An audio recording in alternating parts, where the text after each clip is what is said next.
So right now, anyone can easily view my Apple ID by tapping on my name here.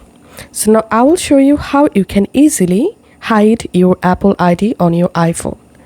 Just follow this easy and step-by-step guide. On your iPhone, just open your settings app and then scroll down and tap on screen time. And now, first of all, make sure to turn on screen time. And then tap on content and privacy restrictions.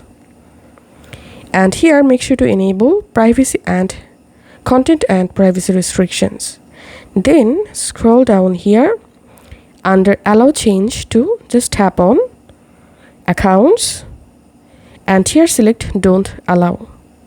Now close your settings app and just lock your iPhone and unlock your iPhone again. Now go to your iPhone settings app, and now as you can see, my Apple ID is grayed out. So now on, no one will be able to view my Apple ID.